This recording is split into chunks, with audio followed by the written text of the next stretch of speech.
4 structure when it first went up.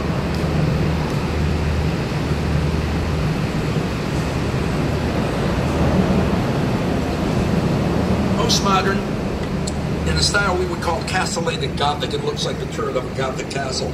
And check out that crown.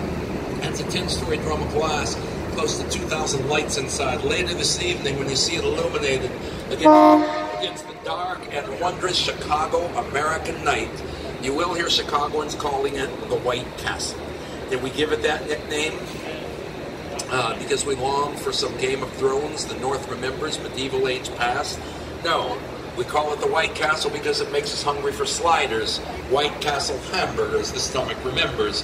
For the uninitiated, White Castle is a famous Midwestern restaurant with a similar neo-Gothic facade. But friends, I just compared this building to a hamburger joint, and I'm not trying to make some joke here.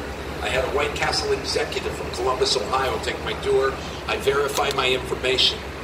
The White Castle restaurants and this building were both modeled after your visitor center, which is that historic water tower I just told you about, one of the few buildings to escape the Great Chicago Fire.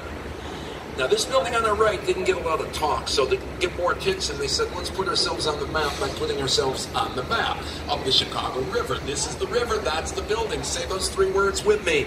You are here.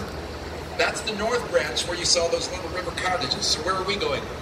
We'll turn right. That's the east branch taking us back to Navy Pier. Is that not better than GPS? Shouldn't all major cities have map buildings?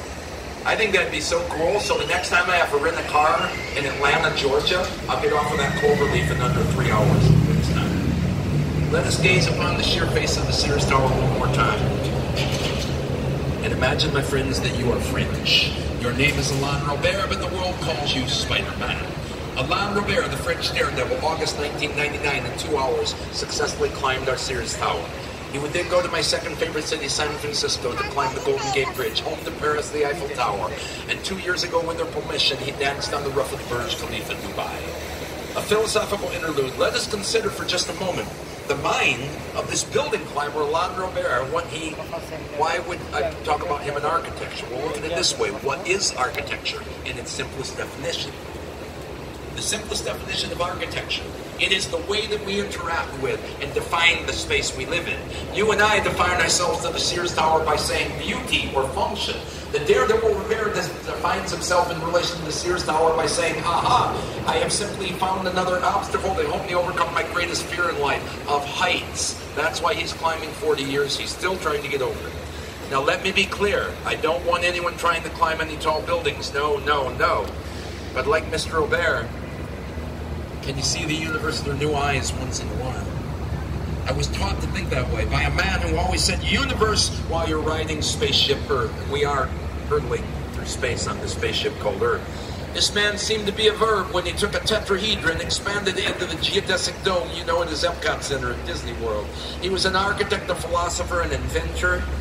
He's the reason that in chemistry, because it has that four-sided triangle presentation, what do we call the carbon-60 molecule? Buckminster fullerene, in honor of Bucky Fuller. If you don't remember the work of Bucky Fuller, please look him up tonight when you get home and turn in your papers to me tomorrow by 11 a.m. class. Thanks. A true engineering marvel on the right, the former Chicago Mercantile Exchange Center. 2 40-story office towers originally housed a 40,000 square foot column-free trading floor.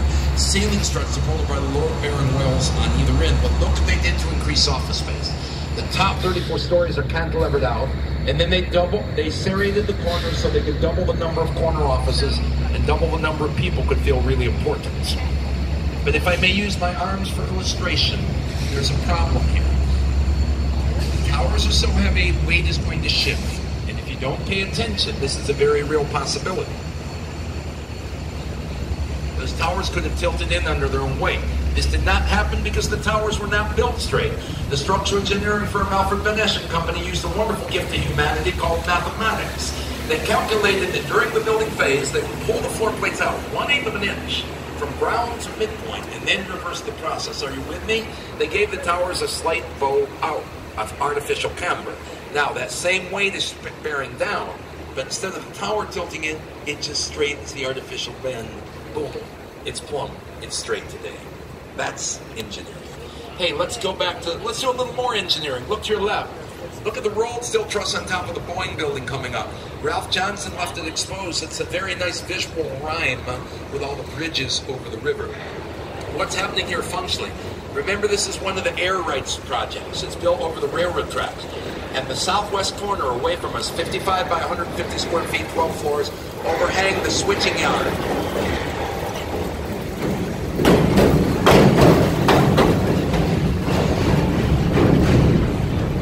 And that's all I have to say about that. No, it overhangs the switching yards. Any hobos on board? You know, when you're catching out on a freight train in the switching yard, the tracks are really, really close together. So they could not support the weight from the ground. You don't have any room to pound caissons down. Well, you can suspend weight from the ceiling instead. That's what that cantilever is doing. Easiest way, think of it like a giant bridge arm. It's anchored on our end. It's reaching out. It's holding up the corner. The train can then sneak underneath. They're putting up a brand new 800-foot skyscraper. Bank of America will be the anchor tenant on our right here. Let's go back to the 150 North Riverside building on our left. I love the choice of granite to clad the caissons, because isn't